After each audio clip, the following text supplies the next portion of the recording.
దేవుని యొక్క పరిశుద్ధ నామములో మీ అందరికీ శుభం కలుగునుగాక. 6వ రోజులోనికి మనం ప్రవేశించాం. ఇంకా 15 దినాలు ఉన్నాయి కనుక ప్రతిదినం ఎంతో విలువైంది పోగొట్టుకోకుండా మందిరానికి వచ్చి ప్రభువును ఆరాధించి గొప్ప ఆత్మీయ మేలులను పొందుకుందాం. ఈ రాత్రి దేవుడు మనకు అనుగ్రహించిన వాక్య భాగము దేవుని చేత సాక్ష్యము పొందిన భక్తులు. చెప్పండి, ఎవరి చేత? దేవుని చేత మంచి సాక్ష్యం పొందిన భక్తులు. జాగ్రత్తగా వినండి. సాక్ష్యం అనగా మన గురించి ఎవరైనా ఒక మాట చెప్పినప్పుడు మంచిగా సాక్ష్యం చెబితే చాలా సంతోషం. ఒకవేళ మన గురించి చెడుగా చెప్తే మనకు చాలా బాధ వేసిద్ది.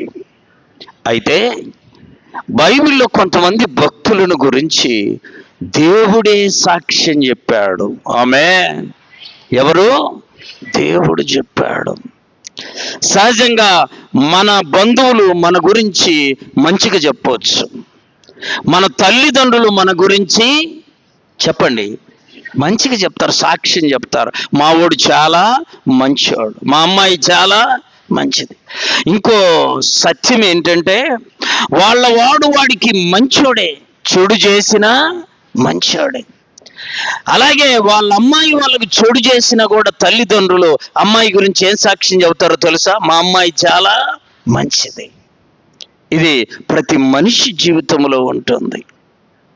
అయితే బైబిల్లో కొంతమంది భక్తుల గురించి దేవుడు గొప్ప సాక్ష్యం చెప్పాడు. ఆమేన్. ఎవరు చెప్పారు? దేవుడు చెప్పాడు.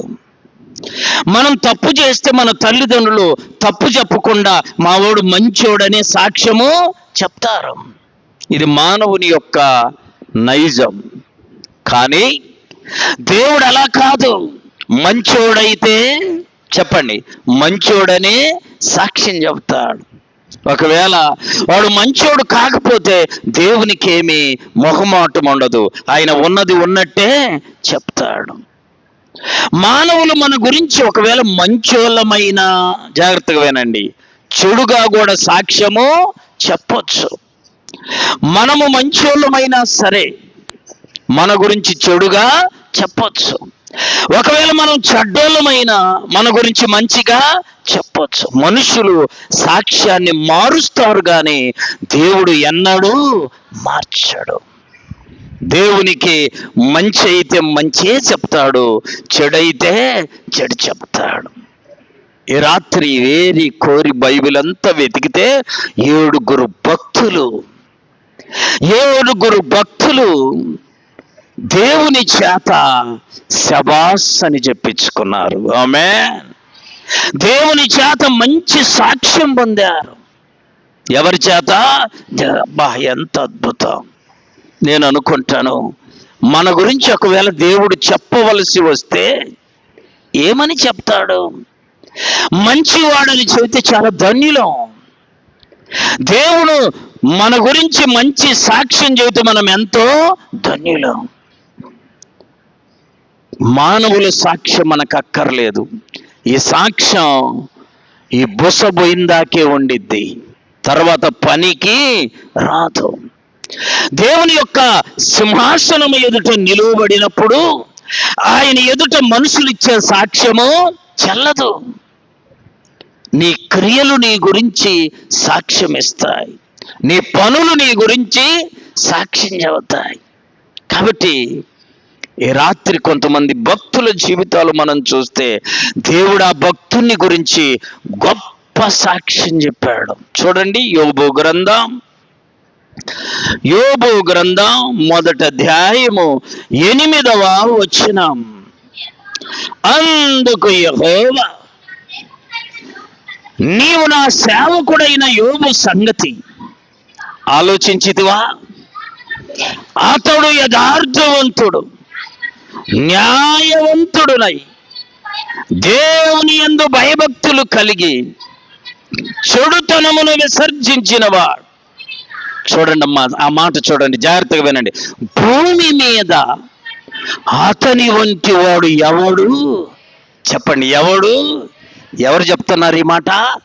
బా, జన్మ ధన్యమైపోయింది. ఆమేన్. దేవుడు చెబుతున్నాడు సాక్ష్యం. మేము చిన్నపిల్లలప్పుడు మన ఊరిలో ఆముదపు తిరుపాలని ఉండేవాడు కదా, ఆముదపు తిరుపాలు. ఒకరోజు పాపం ఆముదం అమ్ముకొని వచ్చి ఆడబెడితే రోజు ఒకడు దొంగతనం చేస్తున్నాడు ఆముదాన్ని. ఇప్పుడు అసలు ఆముదం అడిగేవాడు లేడు, తలకు రాసేవాడు లేడు, అసలు ఆముదం అంటూ ఏందంటుండ్రు, అట్లయిపోయారు. తలకు నూనె తక్కువ చేయకూడదు అని ఉంది బైబిల్లో, నూనె పెట్టేవాడే లేడు. సరే, అట్లా అయిపోతుర్రు, రాను రాను రాను అట్లా అయిపోతున్నా. ప్రతిరోజు ఆ నూనెను, ఆముదాన్ని దొంగతనం చేస్తున్నాడు ఒకడు. పాపం ఆయన కొన్ని రోజులకు గుర్తించి ఒకరోజు నిద్రపోతున్నట్టు నటిస్తే వాడు ఎప్పట్లాగొచ్చి ఒక ముంత తీసుకొని వచ్చి ఆముదపు డబ్బాలో నుంచి ఆముదాన్ని ముంచుకున్నాడు. తిరిగి వెళ్ళేటప్పుడు పట్టుకున్నాడు, చెయ్యి పట్టుకుంటే ఆముదముంది చేతిలో, చెప్పాలి దొంగతనం చేసిన ముంత ఉంది. వాళ్ళ అమ్మొచ్చి అంటుంది, మావోడు కాదు ఇది చేసింది అంటుంది. చూసారా, అంటే వాళ్ళ అమ్మ దృష్టిలో వాడు దొంగ కాదు అని. ఆ చెయ్యి ఓడవరికి ఎవడో తీసుకుంటుంటే మావోడిని అంటావు అంటుంది. అంటే తల్లి తన బిడ్డ దొంగతనం చేసినా ఏమని చెబుతాడు, మావోడు అలాంటి వాడు కాదు. ఈ సాక్ష్యం అలాంటిది కాదు. ఎవరు చెబుతున్నారు? యోబు వాళ్ళ అమ్మ కాదు, యోబు వాళ్ళ నాన్న కాదు. జాగ్రత్తగా వినండి, ఎవరు చెబుతున్నారు? ఇది శాశ్వతమైనది. ఆమేన్. అందరూ ఇళ్ళల్లో అందరూ వచ్చినా ఆమెతో మాట్లాడలేకపోయారు. ఆమెకు నోరు ఎక్కువ, సౌండ్ ఎక్కువ, మాటలు ఎక్కువ. అందరు ఇళ్ళకి వెళ్ళిపోయారు. ఆమె దృష్టిలో పట్టుకున్నా వాడు దొంగోడు. చూసారా, దేవుని సాక్ష్యం ఇలా ఉండదు. దేవుడు ఏం చెబుతున్నాడు? భూమి మీద, చెప్పండి, అతని వంటి వాడు ఎవడు? అద్భుతం. యోబు వాళ్ళ నాన్న చెప్పలా, యోబు వాళ్ళ అమ్మ చెప్పలా, యోబు స్నేహితులు చెప్పలా, యోబును ప్రేమించిన వాళ్ళు చెప్పలే. ఈ సాక్ష్యం ఎవరు? దేవుడు చెప్తున్నాడు. దేవుని చేత యోబు గారు ఒక మంచి సాక్ష్యము పొందుకున్నాడండి. అతని వంటి వాడు, చెప్పండి, నాకు మరలా గుర్తొస్తుంది ఆ మాట. 2-3 ఉన్నారన్నాడా? అతనంటే వాళ్ళు ఇంకిద్దరు ముగ్గురు ఉన్నారన్నారా? ఏమన్నాడు తెలుసా? అతని వంటి వాడు భూమి మీద ఒక్కడు కూడా. అద్భుతం. 2వ అధ్యాయము 3వ వచనం, యోబు గ్రంథం 2:3. అందుకు యెహోవా, నీవు నా సేవకుడైన యోబు సంగతి ఆలోచించిదివా? అతడు యథార్థవంతుడు, న్యాయవంతుడునై దేవుని యందు భయభక్తులు కలిగి చెడుతనమును విసర్జించిన వాడు. మళ్ళా చెప్తున్నాడమ్మా, ఒకసారి కాదు, 2వ మారు చెబుతున్నాడు దేవుడు. భూమి మీద అతని వంటి వాడు ఎవడు? చూసారా, మహానుభావుడు. ఎంత మంచి సాక్ష్యం.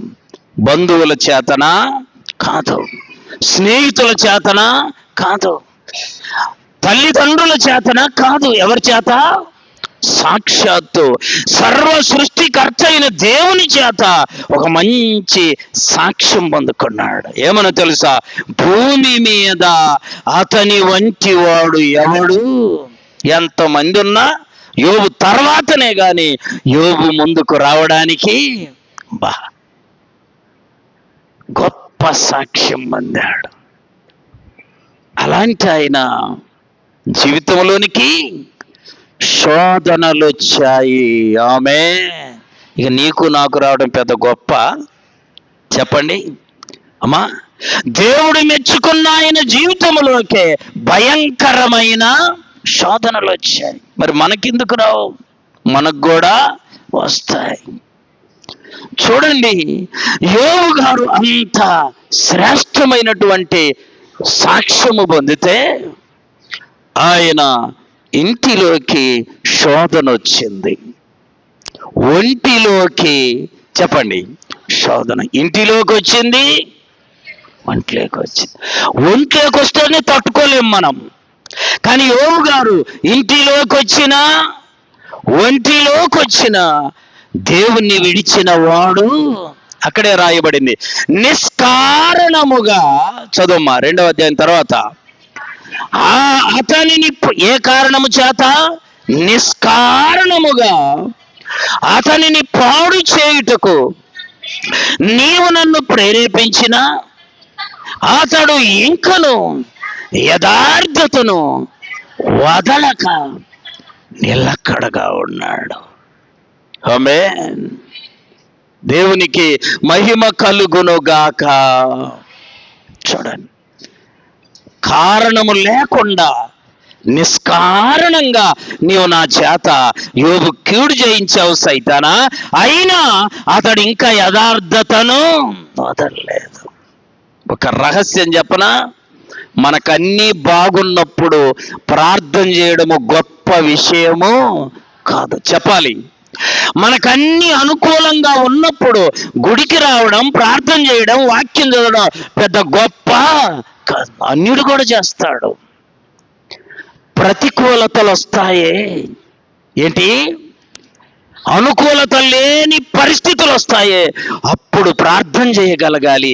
అదే నీ భక్తి. చప్పట్లు కొట్టి ప్రభువును మహింపరచాలి. ఒంట్లో బలమున్నప్పుడు భక్తి చేయక, బలము తగ్గిపోయినాక భక్తి చేసేది నిజమైన భక్తి కాదు. ఒంట్లో వ్యాధి ఉంది, అప్పుడు ప్రభువును వెంబడించటం నిజమైన భక్తి. ఒంట్లో జబ్బు పెట్టుకొని కూడా ప్రభు సన్నిధిలో ఆనందించగలిగితే అది నిజమైన భక్తి. అన్నీ అనుకూలంగా ఉన్నప్పుడు ప్రార్థించటం గొప్ప విశేషము కాదండి. కాబట్టి అన్ని బాగుంటే అన్యుడు కూడా ఒకటికి బదులు 2 టెంకాయలు కొడతాడు. నీ ప్రతికూలతలో కూడా ప్రభువును వెంబడించగలగాలి. ఇంట్లో అందరూ నశించిపోయారు. అర్థమైందా అమ్మా? అందరూ నశించిపోయారు, భార్య తప్ప. ఎందుకు భార్య నశించిపోవాలా అమ్మా? చెప్పండి. భార్య మీదికి శిక్ష వస్తే, ఆ భార్య చనిపోతే యోబు గారు ఇంకో పెళ్ళి చేసుకోవాలి. అది దేవుడు అనుమతించలా. ఆమేన్. అందుకని ఆమె అవిశ్వాసంగా మాట్లాడినా ఆమెను ఏమీ చేయలా. ఆమె ద్వారా మరలా కావలసినంత మంది బిడ్డలను కనిపించాడు దేవుడు. చూడండి, ప్రతికూల పరిస్థితుల్లో యోబు గారు ఒక పని చేస్తున్నాడు. చదవండి, యోబు గ్రంథం 27వ అధ్యాయము 5, 6 వచనాలు. మరణమగు వరకు నేను ఎంత మాత్రమును, అబ్బా, యథార్థతను, మరణం అయ్యారు ఆల్రెడీ. 3 కుమార్తెలు 7 కుమారులు ఏమయ్యారు? మరణమయ్యారు. యోబు గారు అంటున్నాడు, నేను మరణమయ్యే వరకు కూడా నా యథార్థతను విడువను. ఇది భక్తి. అర్థమైందా?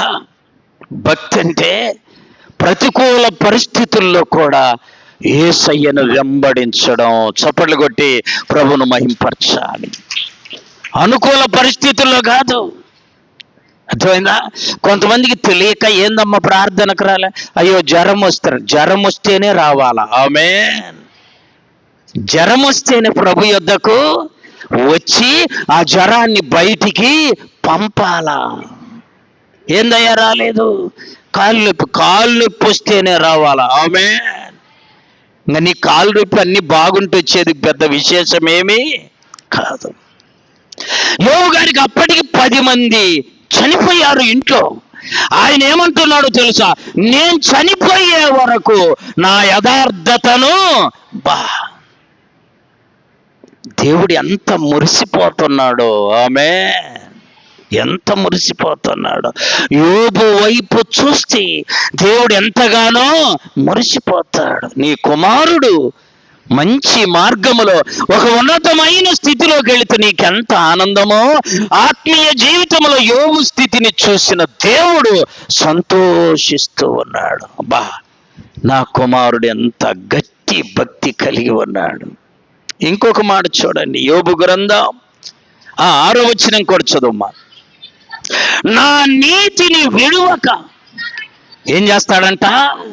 ఏం పట్టుకుంటావులే అయ్యా, ఒకళ్ళ ఇద్దరా, ఏం ప్రార్థనకు పోతావులే అని ఉంటారు చాలా మంది.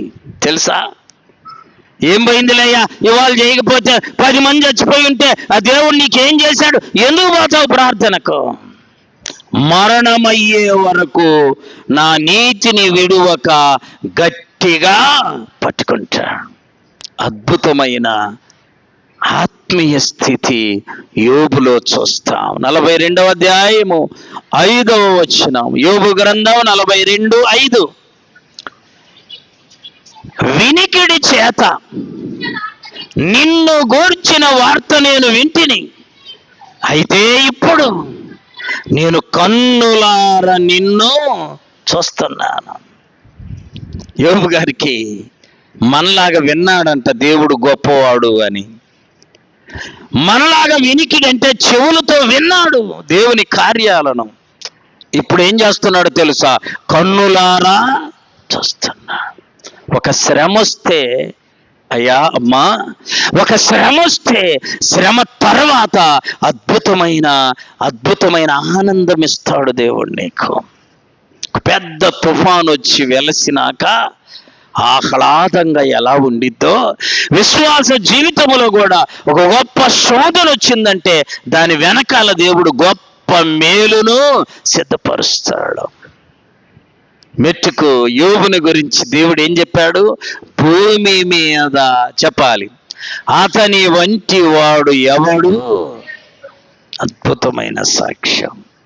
యోబు సాక్ష్యమే గొప్పదండి. 2వ భక్తుని మనం చూస్తాం దేవుని యొక్క పరిశుద్ధ గ్రంథములో. చూడండి, సంఖ్యాకాండము 12వ అధ్యాయము 3వ వచనం. మోషే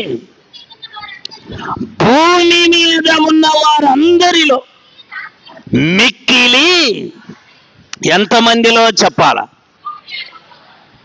ఎంతమంది ఉన్నారు భూమి మీద? ఎంతమంది అన్ని కదా, కోట్ల మంది ఉన్నా సరే దేవుడు అంటున్నాడు భూమి మీద ఉన్న వారందరిలో కల్లా మిక్కిలి సత్యకుడు.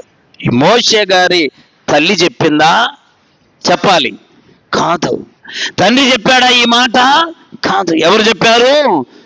దేవుడు చెప్తున్నాడు. తల్లి చెప్పినా తండ్రి చెప్పినా అది సరి అయిన సాక్ష్యము కాదండి. దేవుడు చెబుతున్నాడు సాక్ష్యము. ఏమనో తెలుసా? భూమి మీద ఉన్న వారందరిలో కల్లా మిక్కిలి 7వ వచనం, అతడు నా ఇల్లంతటిలో నమ్మకమైన వాడు. ఆమె దేవుని ఇల్లు అంట. ఏదమ్మా దేవుని ఇల్లు? ఈ లోకమంట ఆయన పాదపీఠం అంట.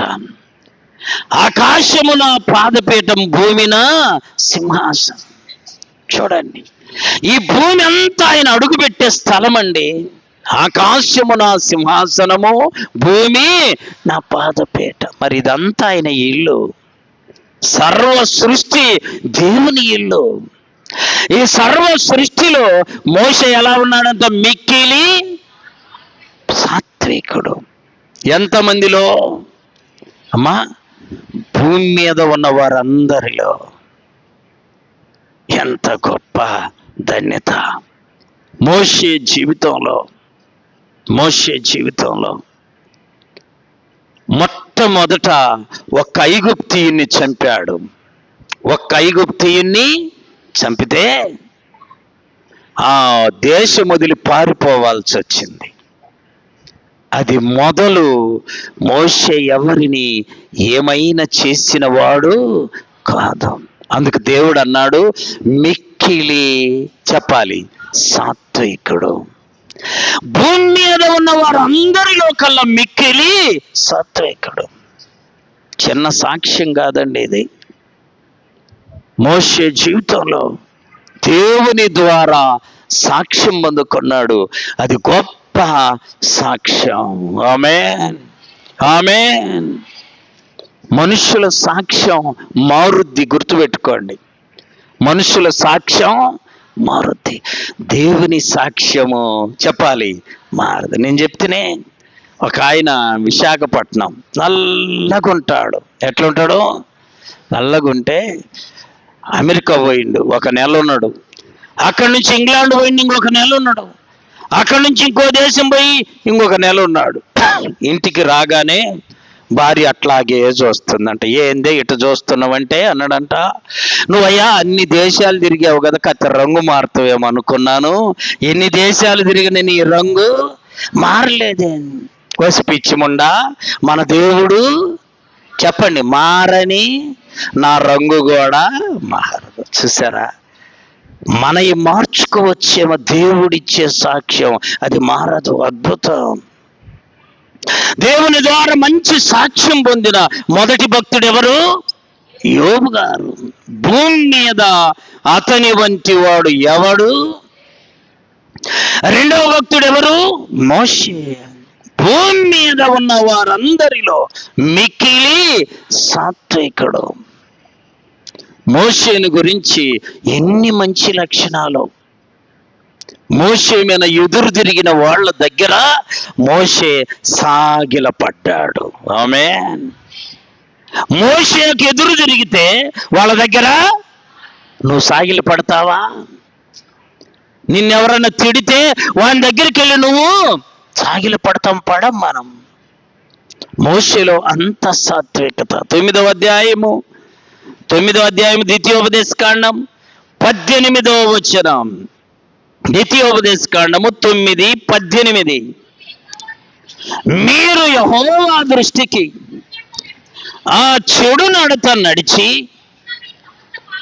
చేసిన మీ సమస్త పాపముల వలన ఆయనకు కోపము పుట్టింపగా మునుపటి వలె అన్న పానములు మాని 40 పగళ్ళు 40 రాత్రులు దేవుని సన్నిధిలో సాగిలపడ్డాడు. మోషేకున్న ఒక మంచి లక్షణం, అమ్మ వినాలి, ఏంటో తెలుసా?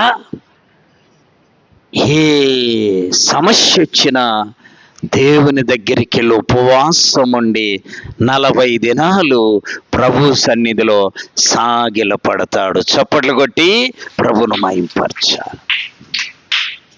ఏ సమస్య వచ్చినా ఏం చేస్తాడు? దేవుని మందిరానికి వెళ్ళి దేవుని సన్నిధిలోకి వెళ్ళి 40 దినాలు ఉపవాసం ఉండి ప్రార్థన చేస్తాడు, సాగిలపడతాడు. ఎంత మంచి అలవాటు. రెండోది చూడండి, 9వ అధ్యాయం 25వ వచనం. అదే కాగా మునుపు సాగిలపడినట్లు దేవుని సన్నిధిని 40 పగళ్ళు 40 రాత్రులు చూసారా సాగిలపడ్డాడు. 10వ అధ్యాయం 10వ వచనం. నేను మునుపటి వలె 40 పగళ్ళు 40 రాత్రులు చూసారా ప్రభు సన్నిధిలో సాగిలపడ్డాడు. మోషే జీవితంలో 3 మార్లు 40 దినాల ఉపవాసం ఉంది. ఆమేన్, ఆమేన్. ఎంత అద్భుతమో చూడండి. 40 దినాల ఉపవాస ప్రార్థన మోషేకు అద్భుతం అండి, అద్భుతం. మనం ఎన్ని మార్లు ఉంటాం సంవత్సరంలో? గుర్తుకోలేదా ఏంది? ఎన్ని మార్లు ఉంటాం సంవత్సరంలో? ఈస్టర్ అప్పుడు 40 దినాలు ఉపవాసం ఉంటాం. మరల ప్రభు కృపను బట్టి ఈ సంవత్సరం ఇప్పుడు 21 రోజు ఉంటున్నాం. మోషే 40 దినాలట ముమ్మారు ఉన్నాడు. అందుకే దేవుని సాక్ష్యము పొందుకున్నాడు. దేవుని ద్వారా మోషే పొందుకున్న సాక్ష్యం, నా ఇల్లంతటిలో నమ్మకమైనవాడు.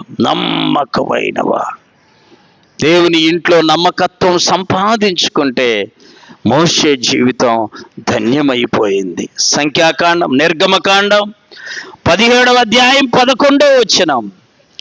నిర్గమకాండం 17:11. మోషే తన చెయ్యి పైకెత్తినప్పుడు ఇశ్రాయేలీయులు గెలిచిరి. మోషే తన చెయ్యి దించినప్పుడు అమాలేకీయులు. అంటే మోషే చేతిలో ఏముందో తెలుసా? విజయముంది. ఆమేన్, ఆమేన్. నీ శరీరాన్ని, నా శరీరాన్ని లేక మనందరి శరీరములను వాక్యానుసారంగా నడిపిస్తే మన శరీరం దేవుని శక్తితో నింపబడుతుంది. ఆమేన్. మోషే చెయ్యి అంట అలా పైకెత్తితే ఇశ్రాయేలీయులు గెలిచారు యుద్ధంలో. మోషే తన చెయ్యి దించితే ఇశ్రాయేలీయులు ఓడిపోయారు. మరి నీ చెయ్యి ఎలా ఉంది? నిన్నొక ఆయన ఎవరు అన్నారు, ఒకళ్ళు, అయ్యా నీ చెయ్యి మంచిదయ్యా, నీ చేతి గుండా ఒక 100 రూపాయలు అయ్యా. మరి నా 100 కోసం అన్నాడో ఏమో కానీ మొత్తానికి ఆయన ఆ మాట అన్నాడు, నీ చెయ్యి మంచిదయ్యా, నీ చేతి కూడా. ఎందుకయ్యా? ఒకసారి ఒక 100 ఇస్తే చాలా మేలు జరిగింది. మన చెయ్యి చెప్పండి ఎలా ఉండాలి అమ్మా? విజయము తెచ్చేదిగా ఉండాలి. మోషే చెయ్యి పైకెత్తితే ఇశ్రాయేలీయులు గెలిచారు. మోషే చెయ్యి దించితే ఇశ్రాయేలీయులు ఓడిపోయారు.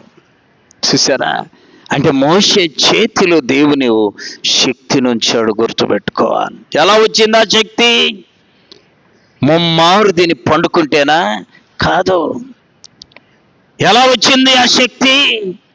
40 దినాలు ఉపవాసం ఉండి దేవుని సన్నిధిలో దేవుని దగ్గర సాగిల పడితే మోషే శక్తితోటి నింపబడ్డాడు. నువ్వు నేను శక్తి కావాలంటే ప్రభు సన్నిధిన సాగిల పడడం నేర్చుకుందాం. 2 సాక్ష్యాలు చూసాం. దేవుని చేత మంచి సాక్ష్యం పొందిన భక్తుల్లో మొదటివాడు యోబు, రెండవవాడు మోషే, 3వ వ్యక్తిని మనం చూద్దాం. లూకా సువార్త 1వ అధ్యాయము 42వ వచనం నుండి 49వ వచనం వరకు. స్త్రీలలో నీవు ఆశీర్వదింపబడిన దానవు. ఎవరిలో? స్త్రీలందరిలో ఆశీర్వదించబడినామంట. యేసయ్య తల్లి అయిన మరియమ్మ. ఎంతమందిలండి? స్త్రీలందరిలోనే ఉంది బైబిల్లో. స్త్రీలందరిలో నీవు ఆశీర్వదించబడిన దానవు. మనం స్త్రీలందరూ అట్టుంచు, మీ ఇంట్లో కల్లా నువ్వు ఆశీర్వదించబడిన దానివని అంటే ఇంకా కొంతమంది ఆగలేరు కదా. అలా కాదు. నీ ఇంటిలో అక్కడ వాక్యములో స్త్రీలందరిలో నీవు ఆశీర్వదించబడిన దానవు. చదువుమా. నీ గర్భఫలమును ఆశీర్వదింపబడును. నా ప్రభువు తల్లి నా యొద్దకు వచ్చుట నాకు ఎలా ప్రాప్తించెను?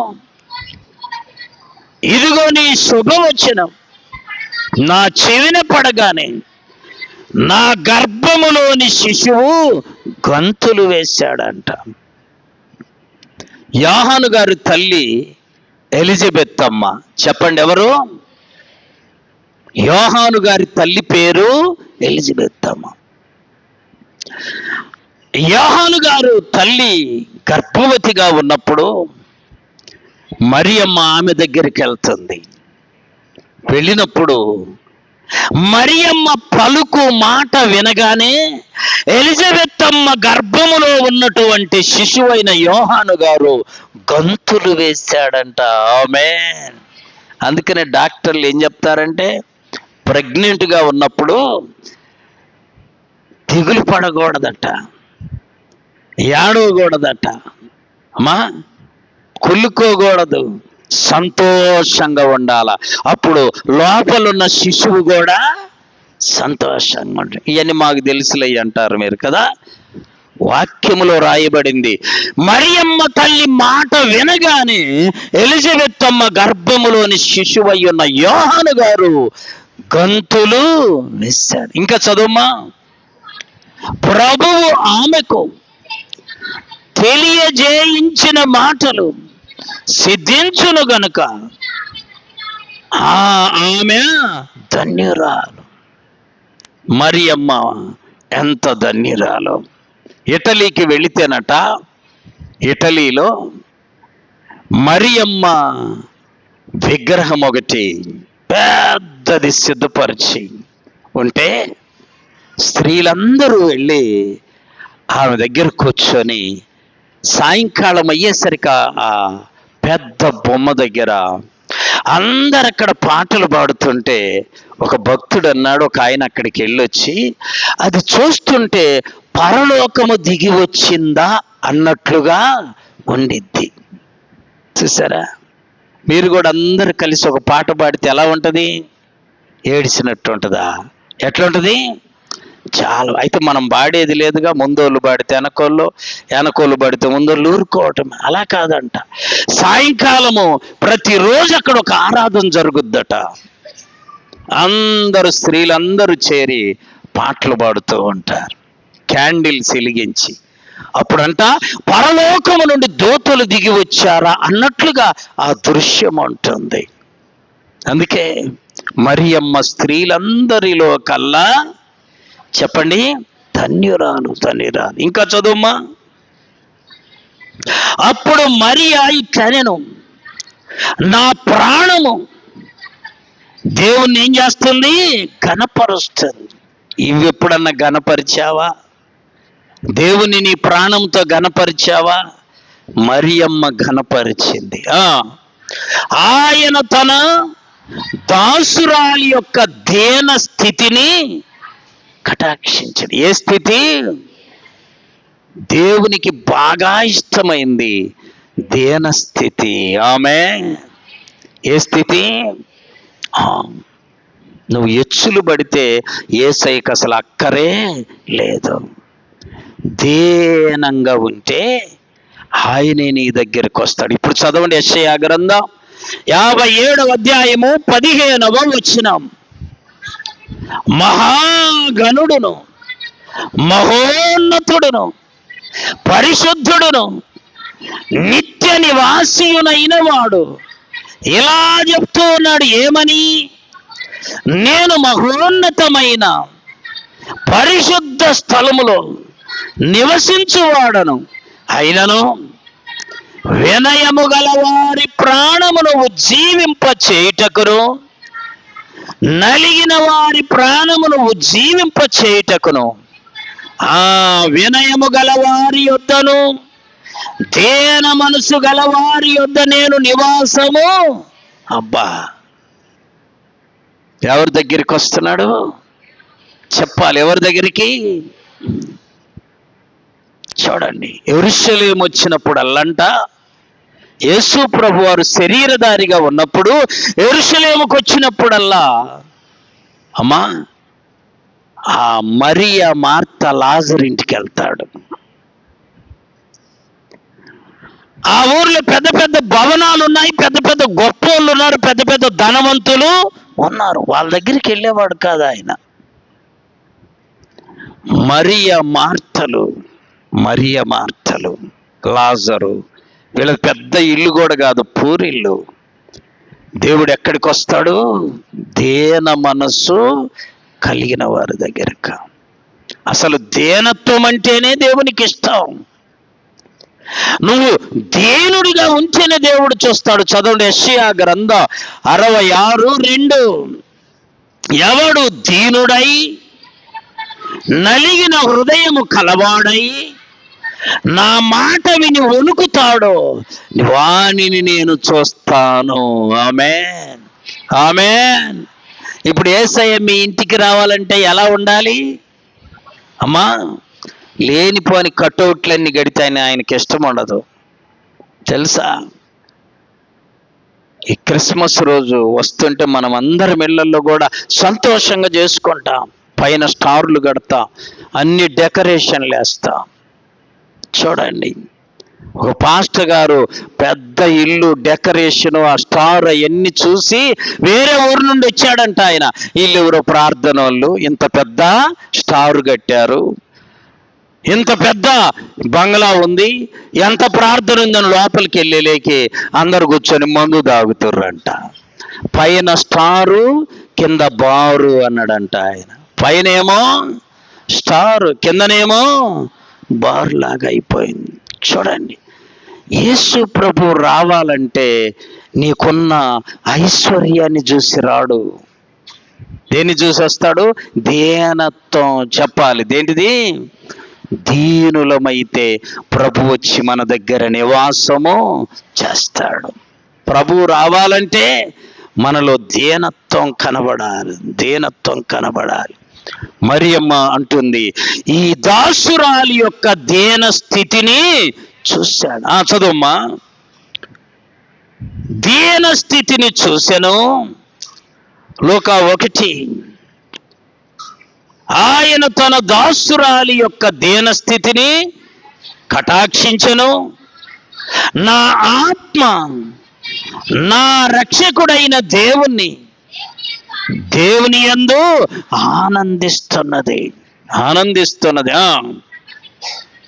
సర్వశక్తి మంతుడు నా జీవితంలో గొప్ప కార్యము చేశాను కనుక ఇది మొదలుకొని అన్ని తరముల వారు నన్ను ధన్యురాలు. ప్రభువు యొక్క తల్లిగా ఆమెకు ఆ ధన్యత వచ్చింది. అయితే యేసు ప్రభు అన్నాడు, అయ్యా ఆమె కంటే ధన్యులు ఉన్నారు. ఎవరో తెలుసా? పరలోక రాజ్యములో దేవుని దృష్టిలో అల్పుడుగా ఎవడుంటాడో వాడు ఆమె కంటే కూడా ధన్యులు. అంటే దేవుడు ఎప్పుడు కూడా దీనత్వాన్ని కోరుకుంటూ ఉన్నాడు, దీనత్వాన్ని కోరుతున్నాడు. ఇక 4వ గొప్ప సాక్ష్యం పొందిన భక్తుని మనం చూస్తాం. రాజులు 1 గ్రంథం 3వ అధ్యాయము 12వ వచనం. రాజులు 1 గ్రంథం 3:12. నీవు ఈలాగు అడిగినందున నీ మనవి ఆలకించుచున్నాను. బుద్ధి వివేకములు కలిగిన హృదయం నీకిచ్చుచున్నాను.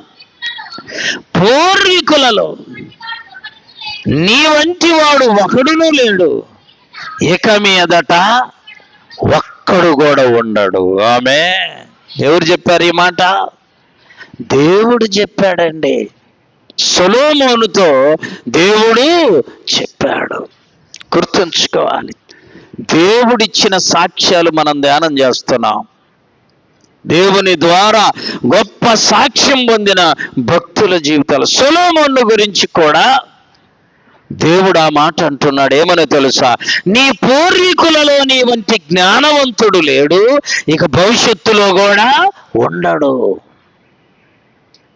సొలొమోనుకి ఎందుకు ఇచ్చాడో తెలుసా? దేవుడి గొప్ప వరం లేక ధన్యత, సాక్ష్యం ఎందుకు ఇచ్చాడంటే, సొలొమోనా నీకేం కావాలో కోరుకో అన్నాడు. ఆ రోజుల్లో చెప్పుకున్నాం కదా, పాత నిబంధన గ్రంథంలో బలులుండేవి. మొదటి అధ్యాయంలో, అదే అధ్యాయం 1వ వచనం నుండి చూస్తే సొలొమోను 1000 బలులు ఇస్తాడు, 1000 బలులు అర్పిస్తాడు. 1000 బలులు అర్పిస్తే ఆ రాత్రి దేవుడు సొలొమోనుకు కనపడతాడు. అదే 3వ అధ్యాయం ప్రారంభములు ఉండిద్దమ్మా. 1000 బలులు అర్పిస్తే ఆ రాత్రి దేవుడు సొలొమోనుతో మాట్లాడతాడు. సొలొమోనా నీకేం కావాలో కోరుకో.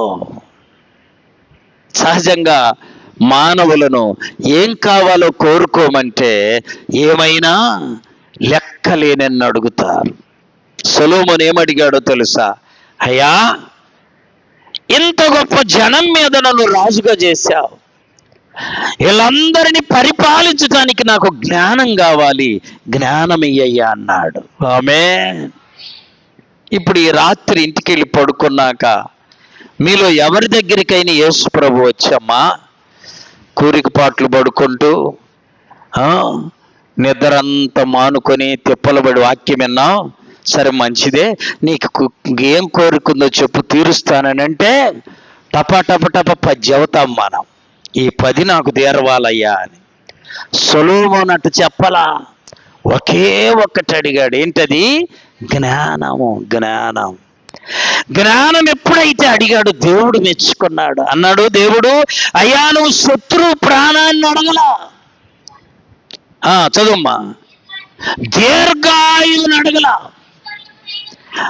ఐశ్వర్యం అంటే ఆస్తిపాస్తులు అడగల, శత్రువుల ప్రాణం అడగల. చూసారా, శత్రువుల ప్రాణం అడగల, ఐశ్వర్యాన్ని అడగల, దీర్ఘాయుషు నేను ఏడే ఉండాలన్నట్టు అడగనే. చూడండి, కాబట్టి నువ్వు అడిగినట్లుగానే నీకు బుద్ధి, జ్ఞానము, ఐశ్వర్యం అన్నీ ఇస్తున్నారన్నాడు. ప్రియులారా, సొలొమోను ఎంత జ్ఞానవంతుడంటే ఆయనిచ్చిన తీర్పులు చదివితే మనకు అర్థమవుద్ది. ఎందుకో తెలుసా? జ్ఞానం అనేది దేవుడిచ్చేది. ఆమేన్.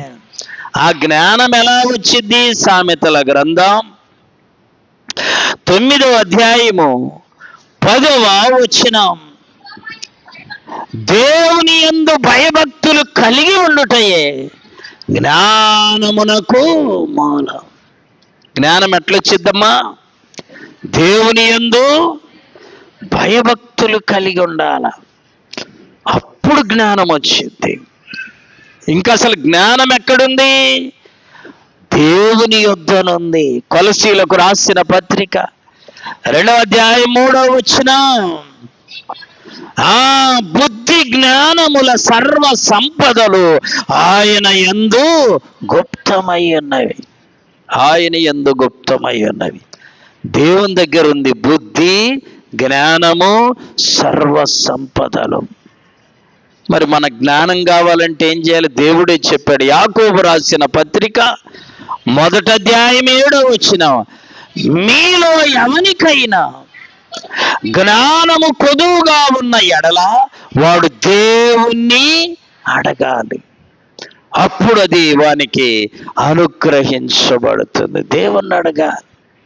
సొలొమోను తరము వారి కంటే ముందు, ఆ తర్వాత ఎవరికి లేనంత జ్ఞానం దేవుడు సొలొమోనుకు ఇచ్చాడు. ప్రియులారా, కాబట్టి విశ్వాస జీవితంలో దేవుని ద్వారా ఒక సాక్ష్యం పొందుకోవాలి. అందుకని ఒక పాట మనం పాడుకున్నాం, నేను రాశాను. ఏమన్నా తెలుసా? ఆశీర్వదించబడిన వారలారా, ఆ పిలుపు నీ ద్వారా నాకు కావాలి. ఆశీర్వదించబడిన వారలారా, ఆ పిలుపు నీ ద్వారా నాకు కావాలి. ఆ పిలుపునకై సిద్ధపరచుమా, ఆ పిలుపునకై సిద్ధపరచుమా, ఆ పిలుపునకై సిద్ధపరచుమా, ఆ పిలుపునకై సిద్ధపరచుమా, ఆ పిలుపునకై సిద్ధపరచుమా, సిద్ధపరచుము దేవా నీ రాకకై, సిద్ధపరచుము దేవా నీ రాజ్యముకై, సిద్ధపరచుము దేవా నీ రాకకై, సిద్ధపరచుము దేవా నీ రాజ్యముకై.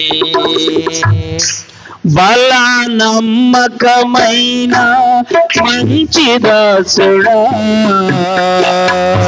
ఆ పిలుపు నీ ద్వారా నాకు కావాలి.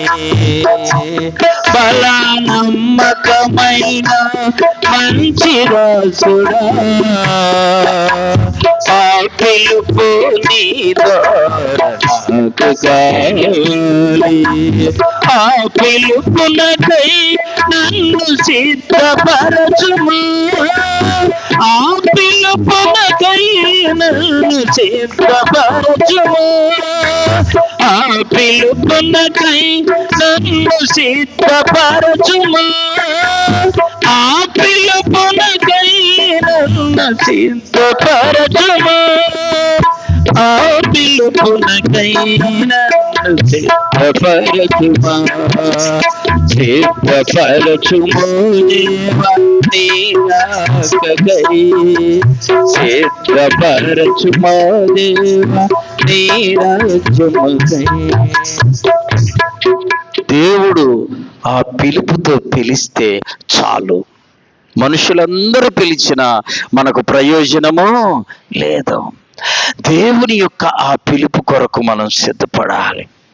యోబును చూసి అంటున్నాడు దేవుడు, భూమి మీద అతని వంటి వాడు ఎవడు లేడు.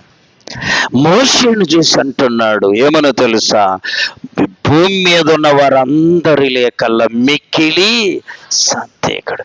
మరియమ్మను చూసి అంటున్నాడు, స్త్రీలందరిలో కల్లా నీవు ధన్యురాలు. సొలొమోనును చూసి అంటున్నాడు, నీ వంటి జ్ఞానవంతుడు గతములో లేడు, మరి అన్నాడు ఉండాడు. నువ్వు నేను దేవుని దగ్గర సంపాదించుకోవలసిన ఆ సాక్ష్యం కొరకు పోరాడదాం, ప్రయాసపడదాం. అట్టి కృప దేవుడు మనందరికి దయచేయునుగాక. మోకరించండి, ప్రార్థన చేసుకుందాం.